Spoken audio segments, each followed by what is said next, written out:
I wasn't. I was just a street rapper. I'll let you do a freestyle for me. I've forgotten all the rap. Well, let's do a gospel one. Oh, okay. And so, whilst we were doing that rap thing in the streets, not there alone, BM Sport, which is Bullet Man, the reggae guy, has a sporting committee, 10 thereabout. Right. And then so this went on and on. Fast forward, Dr. Duncan started at Dome FM Kasare level, which was Saturday night from 7 to 10. Okay. Then we met again, myself, Yapono, Stage, all those guys. We're very good friends. Now, along the line, Sarkodie came out. Now, D-Crime came out. Guys were coming out. Charlie. People I knew who had nothing. We're blowing, you know. And I sat down one day and said, Charlie, what is happening? Because I found myself with these guys. You started with it. Today, Sarkodie is driving in a big car and guys are going to take awards and all that. So I sat down and said, no, something must be done about my life. Myself and my friend, you know, came into a conclusion that we need to visit somewhere so we can look for we need to go there for spiritual support in order to be able to blow. We went and met this guy who the Muslims says Malams are people, they are teachers in their religion. So we call them Juju men. But they're actually Malams. Wonderful. So we went and met this guy and said, I will do everything possible for you guys to blow, but on a condition. By then I was a Rastafarian, not just on locks, I was into Rastafarian church. In that church where I used to fellowship, we don't believe in Jesus, his death and resurrection. No. So what did you believe in? It was about history. It was about Kwame Nkrumah, Martin Luther, Marcus Garvey, anyone who stood for the unism of Africa. And we call them prophets. Because in Africa must unite, like Bob Marley used to say. We see that those people as Babylons. You know those people that chased those crazy ballhead out of town. Those you know those people. The white I'm talking about. And so they were Babylons, and the blacks are the true Israelites, and we have to come together. And so it was a practical teachings. It was nothing spiritual. We didn't believe in anything spiritual. In fact, we didn't even believe in dreams. Masun Diana, no. Men can say Rastafarian artists, some of them believes in Jesus. But not where I was used to fellowship, we didn't believe in Jesus. So the branch that you were at, no, you people didn't believe in Jesus. Your branch, right? I see Jesus branch. And so when we wanted a spiritual help, because I didn't believe in the Christendom and the pastors and the prophet, we're not directed to that side. And so my guy said, let's go see this guy. We went to see this guy, and he said we need to enter into a covenant before he can help us blow. This is a real story. This is not about anything you are reading. It's about my life. And I have thousands of witnesses who are alive today to tell you we knew what happened to this guy. Now the guy said, this is the covenant. We have to enter into blood covenant with him. So my country fra say, oh Debbie.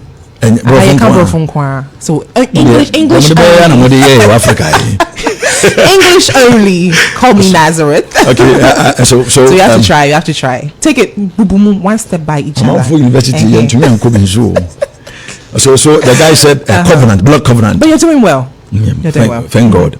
And so he gave a brand new blade to my friend, called the finger, and when the blood came out, he poured it on his altar. Which is the power behind the shrine. Okay, so he did it after he gave me the blade. I did the same thing. There's a true story. I've been telling this story all over the place. And when we were to leave the place, there was a change of dialect between my friend and the Juju man. Little did I know that they were conspiring to use me as a sacrifice. That's right. Wow. I didn't know. We together went there to seek for spiritual help so we can come out. What language was that? If I mention the language, the person will be noticed. So wherever I go, I don't tell. You don't tell. Yeah, until he comes out to confess, because he's trying to be stubborn. So we left the place waiting to see a manifestation of what we have gone to do, not knowing it was me that was used as the sacrificial lamb. I had no idea. Now this started from my dreams. Whenever I would dream, I would see myself walking naked. Sometimes I would be eating from the refuge dump and places like that. I'll be drinking from the gutters. Funny dreams which I did not understand. Anytime I try to tell the priest where I used to fellowship, they will tell me that this has nothing to do with humanity, like the spiritual life has nothing to do with the physical life. So it's just some gymnastic, or I shouldn't just give my attention to stuff like that. So they brainwashed me and took my mind off the dreams. Now this went on and on 2, 3, 4 to 5 months after we have left the place. Wow. Now, but let me not cut you off. Did you see any changes afterwards? And were you not prompted at any point to feel like what's the change gonna happen? Like at which point would any change even happen? Okay, wonderful. So after a few months, 4 to 5 months, the dreams were the first thing that I saw. Okay. Which God was prompting me about what was to come, but because I didn't know, and so it got to a point when this thing has to manifest. It went through the process, and then when it was to manifest, it got to a point after I had bathed and gone into the mirror and want to look at my face.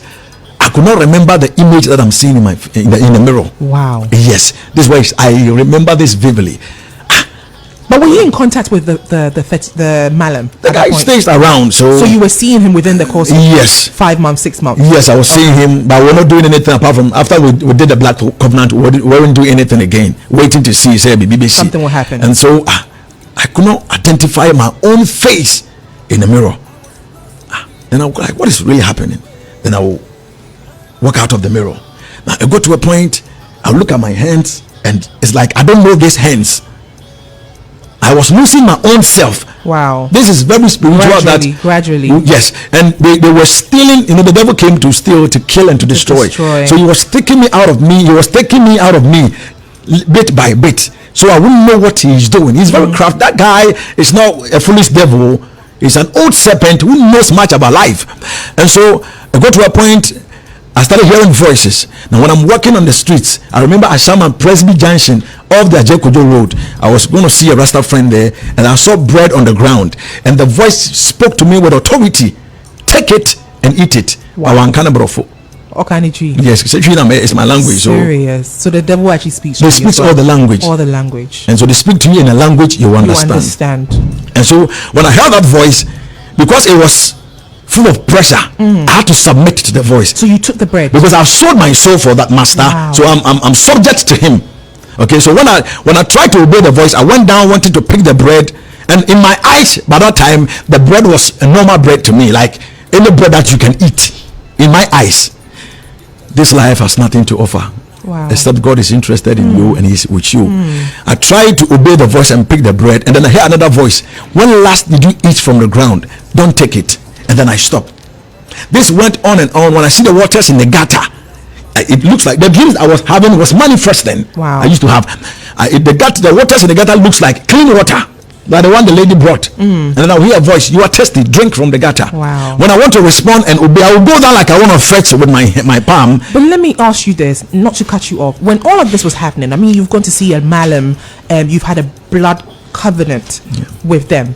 Did you at any point feel like maybe you doing this would result in you getting the wealth that you went there to acquire? I want to understand the question properly. So you're starting to lose yourself. Yes. You're hearing voices that's telling you drink from the gutter. I mean, when you watch a lot of Nigerian movies, you hear that for you to get money you have to do this, you have to drink this. Right. Did you at any point, as much as you were feeling like maybe you were going mad, did you also feel like drinking or subjecting to these things might end up actually acquiring the properties and the wealth that you wanted? No, I realized I was going off. Wow. It wasn't what I have to do to be able to. It had nothing to do with we have done the direction, which we don't have to do anything like that again before we can achieve that height. Okay. And so when I want to drink from the gutter, I will go down like I want to drink, and then a voice will tell me when last the voice was with me all the time. Whenever I want to obey that voice, and that voice would tell me, when last did you do this? Don't do this. So this went on and on. If I'm to cut the long story short, I had to completely go mad close to 2 years. Really? And so I say 2 years because it's almost 2 years. And this is what I tell this same everywhere on all the those who are listening can go on YouTube, my video interview with Kwakumenu, Emilia Brobe, the same story everywhere. Now, my mom came pick me up from Ashaiman, and then we started visiting psychiatric hospitals. And so these are to tell that we were on a mission. My mom trying to find a way to get me out of that. And by then I had forgotten that we've gone to do something that was resulting in what I was saying. Right. Because it was after a few months, so we went to Asalam Psychiatric. The doctors did what they could, and they said, no, there's nothing wrong with your son. Pantine Psychiatric, the same story. And so they had to be taken to Ankafor, which is the biggest psychiatric in Ghana. I went there. Now I got to a point before, let me chip in this. Before the psychiatric, when I look at people I used to know before, I could not recognize them. I look at my mom and she was like a beast in my eyes. Wow. And I hear a voice, run from among men. You don't belong here. go into the bush or the forest. This is something that happened to me. And if anything I'm saying is a lie, I'm not going to reach my destination after this place. This is what happened to me, who never believed in anything in this life. I was full of myself. I thought I was a good rapper. And the guys I've mentioned, whenever you encounter any of them, they will tell you who Denchem was before. Okay? And so I started seeing people I knew before. I don't recognize you again. This guy, any person is in here. But no, I don't know you. And so, Ankafu, we got there. A woman we met gave me injection. Someone that is not suffering from physical this thing. I don't know what came on the woman. She injected me on my shoulders, gave me Lagatin to be taken. And that was another story on its own. Wow. Yeah, I had to be slain for like 6 months. I could not take my I was like bedridden because of the drugs, the side effect. And what that drugs brought to me, it was a whole story. If I'm to talk about that portion, we're not living now. So I thought I'm gone out of men. Okay. And so one day I said to myself in my heart, even though I don't believe in Jesus Christ, I don't believe in the Bible and whatever, but I know the word belongs to somebody. You see, this is the revelation I got about creation now. That means somebody took the lead and did all this. Absolutely. Star FM didn't just come. That's right. It has a foundation and a founder. And so surely, so the Bible says the earth is set firmly and it cannot be moved. That means someone set the earth firmly. And so I was like, I don't know Jesus, but I know there is God. So I said in my heart that I'm looking for that man. You see, it was a whole aggressive prayer. I said inside of me that I know the word belongs to somebody. What was this man? I want to meet him. All hope was lost. My mom said I'm not the only one who have lost the child and blah blah. She has tried her possible best. We are talking about here can't to railways so. We don't call back to back hospital. Just imagine psychiatric 1, 2, and 3. Scanning NASA. And there was nobody around. So even your mother had given up. She gave up because she's just a mortal human. She gave up, and so I said this prayer, not knowing God have heard me. Wow. Every prayer we say in our hearts, it is just that we've not received answers yet, but the man hears it. Absolutely. If only you said it with an open heart. That's right. The Bible says those who diligently seek him, he reveals himself unto them. Not those who just seek him a day. And I was looking for that God. David said, when am I going to appear before that man? As the deer panted for the streams of water, the same way my soul, because I knew that I was in bondage. And whatever that will happen to a man in the realms of the physical, it takes place in the spiritual realm. So your dreams tells you where you are going. Your next day, your next week, month, and years, whatever activity that will happen practically takes place in the realms. I want to encourage somebody and motivate you not to take your dreams for granted. You might not believe in any prophet or whatever, fine, but it is God's prophecy to you. Wow. Of what is about, whether good or bad. He takes your soul out of you, introduce to your soul what the devil is plotting. The other day God said to Cain that sin is crouching at your doorstep, but when you are up, when you are awake, overcome sin. That was the dream Cain had before he killed Abel. But when he woke up the next day, he didn't know that there was something that will happen that will cause him to do that thing. When he woke up the next day, after the sacrifice, what happened? He killed his brother.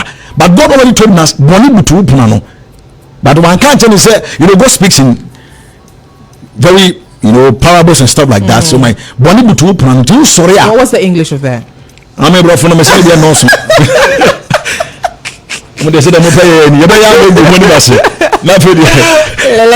Let's move on. I'm sure there's parables here.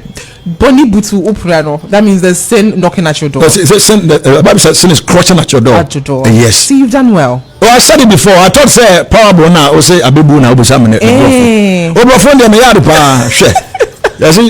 Salim from the Archbishop elect. One class one crowder. He speaks a very good English. That's right. That's right. Okay, moving on. And so he killed the brother the next day. So that means God foretold him what was to happen. Right. And so please, businesswoman, student, whoever listening to Star FM right now, don't joke with your dreams. That's right. Whether you understood them or not, pray about them.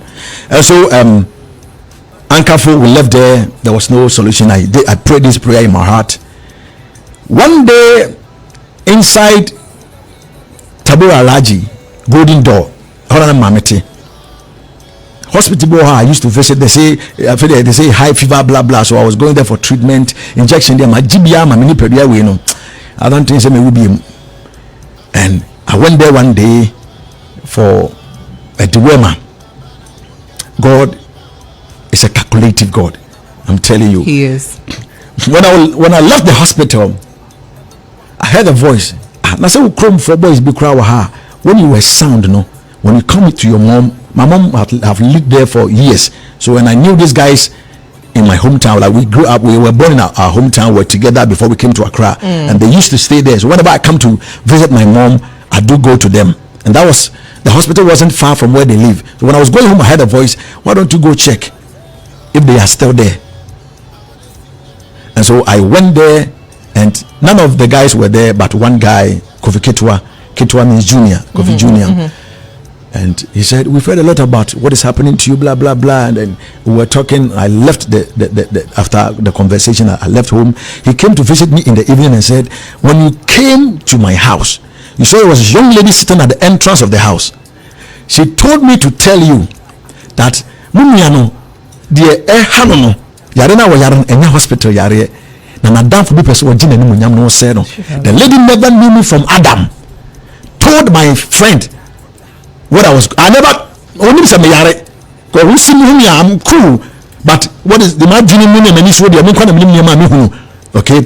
And so when he told me that, I didn't believe it because I was still in the Rastafarian state until one night after 3 days around 2 a.m. So even with everything that was happening to you, you were still a Rastafarian? Yes. Wow. To unlearn what you've learned is very difficult. It is. False teachers are dangerous than false prophets. Right. Yes.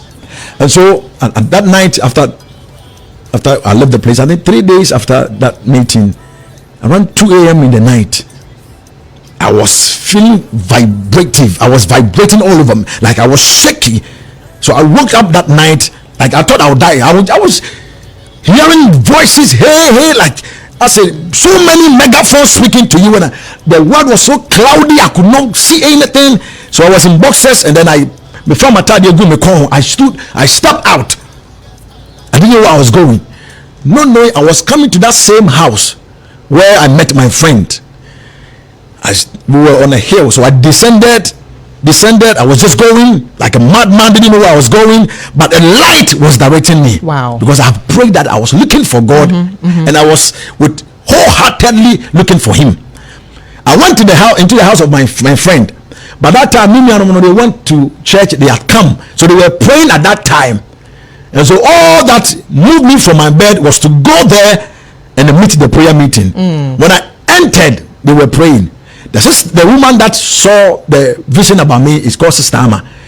Her husband is a prophet, and then the friends that I knew before, they were serious drunkards. Not knowing the two friends that you went with. No, the guys that I was going to look for. Yeah. That I never met them, but I met only one. Okay. They were about 4 family brothers. They were drunkards when I used to know them. Not knowing the Lord has touched them and He has made them men of God. Wow. I didn't know because I was after years. So they repented because they had to meet me at the point in life to set me loose. I went there that night, they were praying, and the senior brother said, Sofu Owusu, Kwamusu said, Kojo, we've heard a lot about you. What is going on? The sister came out of the room and they said to Kwame, say, ask your brother where he has gone before. It was like a new thing to me because I didn't understand what she was saying. And they prayed for me for some time, and then Akma said, I see demons around who are like wearing blah blah blah, which symbolize particular people. Okay. Yes, which I don't want to mention. And they say they have bought me and they are not leaving me now or tomorrow. And so they should ask me. And so they asked me 1, 2, 3, 4 times, and like a movie where we went and did, like a whole it was reviewed to me like a movie, and I saw where I was sitting with my friend and what happened there, and I told them like I was narrating what I was seeing. I remember some time back I went to see a Juju guy, myself and my friend, and then I told them everything, the activities that happened in the room, and they said, Kojo, this is the reason why you are going through this. So I had to confess. And after the confessing, they prayed for me endlessly. And the next day, I slept there. The next day, they carried me to see their spiritual father, who is still in Amasamai, Pokuase, the Temple of Jesus Christ Mission. Also for Daddy Kwame Wusu, also me and friend or Bishop, me and friend Apostle, me and friend Prophet, me and friend Olumai. So people know him by Olumai. Yeah. Right. I can't for the kind Olumai in your Olumai. Right. And so the real name is Daddy Kwame Wusu. Okay. I'm also the Kwame Wusu. Okay. So when he saw me, he said, "Don't be afraid. God will bring you out." I spent almost a year with him, and then throughout the prayer, day in and day out, they'll be praying for me, and I saw myself coming back. And when I was coming back, it was another adventurous movie on its own. I saw I was in a deep dungeon, and my soul was coming out. I saw myself coming out. Whenever they pray for me, I come a bit. I could recognize something I didn't like. I don't know. This is Pokwase. This is a funny thing. You were suddenly regaining your memory. Yes, okay. And bit by bit. Okay. By that, the reason why it went bit because I still didn't believe in Jesus, and so the man wanted me to believe in him before he would set me loose. That's right. Other than that, I will still go back and do what I used to do before. He wanted a new life for me, and so every day they pray in the name of Jesus, I see changes. So one day I said, this man Jesus, the man is real. But whenever they pray up in his name, I see, because I've gone so many places, there was no deliverance. But anytime they mention the name Jesus, I see something coming back. Like I'm coming back. And so I decided to lift my hands and confess Jesus as my Lord and personal Savior. And so I did it. After a few days in the afternoon, I was sitting like, we call this trance. I fell into trance, which is not sleeping. I wasn't sleeping. I wasn't dozing off, but as if you were dizzy some ways, and then the man appeared to me. Wow. Such a handsome man. And he asked, "Do you know I love you?" And in our conversation, I said yes. Someone will ask, which language did he speak? Whenever he appears, he speaks the language you understand. But he doesn't speak, he doesn't open his mouth like he's speaking like I'm doing. You would hear but you will know he's talking to you. And as soon as he appears, someone will say, I'm saying this per some comments I've received many years ago when I was with Abeku and other people, Abeku Santana, people go asking this question. So I'm just trying to correct it. When Jesus appears to you, he doesn't mention his name, but you will know it is him. He has been given a name above every other name. And so in the realms of the spirit, every person, every demon spirit there knows Jesus. And so when your soul or your spirit encounters him, he doesn't need to mention his name. He needs no introduction. No, absolutely. He's known everywhere. Right. And so you know this is Jesus. Okay. I said, yes, I know you love me. And he asked me, do you love me? I could not answer. And he said, I'm giving you another chance to live, but this time on a condition. I'm also establishing a new covenant with you. By my blood, I am breaking the old covenant you established with your blood. That means there is something about blood. So if you don't believe in the death of Jesus and his blood, sanctified and cleansed and forgive, I'm telling you, you are one of the biggest covenant that anyone who can establish is by a blood covenant. That's the strongest covenant ever. Apart from that, there's no other covenant that is greater and mightier. Okay, so how do we call it? He said, I'm giving you another chance to live, but on the condition I'm breaking the old covenant and establish a new one with you. So he said, my blood will be the new covenant for you. It's the New Testament to erase those invocations and curses that is made against you because of you giving yourself away to the devil through that covenant on that altar. And he said, my altar is the cross. Wow. And my blood is the sacrifice. And through this you are redeemed and you are set free. But on a condition, the condition was, if only I will be willing to go about and testify, listen to this, that he is the one that delivered me. He's done with me, he will deliver me. So this is the condition, terms and condition. So I'm going to come and will let people know I am the one that did this. Like I'm here telling the people, I'm going to set you loose. I said, yes, I'm going to do that. And so after that, he left, and that was all. And so I came out of all this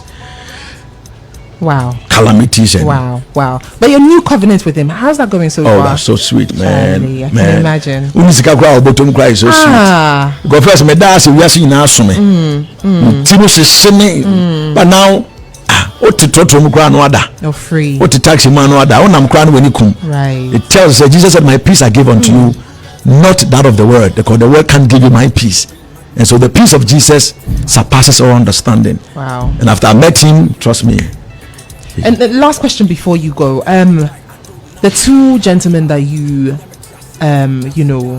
went to do the covenant with. Only one guy. Okay. A friend. What's the update with them? He's still walking around. Are you still in contact with them? Yes, we've met a couple of times. I remember one day he asked me, Kojo, koye bibi o mala mo open. I'm so forgetting anyeduma.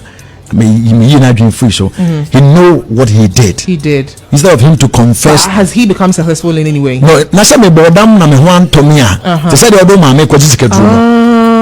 Inti ya bema na bodam. Inti fire anka. And fire. Inti kabe so no wa hate and make it is medical. To say sa kodie. Now fi se bia nyame na esra no. Na so me ma dwen hu odidi o. Na me nam enkra bonten so sebi me be ma da so na say something like that. No ye. Wow. But Adiana we bless God for rescuing you. Amen. But before you leave, can you give us some words of encouragement for, there's a lot of gentlemen out there that don't want to work hard for what they have. Everyone is trying to look for the easy way out. Your final words, how to motivate them to, let them understand that, listen, working hard and having God align your steps according to his purpose is the way to go. That's right. I think you've said it all. No, I need with this long testimony. If you are still listening to us and you want some words of encouragement, I don't know what you want to hear again. With God on your side, everything is possible. And so you just don't have to sit. I'm a preacher man. This is what I do full time, and I'm always somewhere. That's my work. Okay. I believe in miracle money. It can happen, but it doesn't always happen. Right. We don't live by that. And so I was somewhere last night, 2 programs. I came down. I'm here this morning. I'm going somewhere. So whatever that you have in your hands, like Moses, your rod, whatever gift, talent, or what you can do, work with a company. Be sincere and be honest, and set God before you. Prayer, directions, sow your seeds, pay tithe. They are all in line with the word of God, and it works. I used to condemn these things, but what I have heard and what I see now, I'm testifying that it is real. Amazing. But hard work pays. It does. And so my brother, and that's the motivational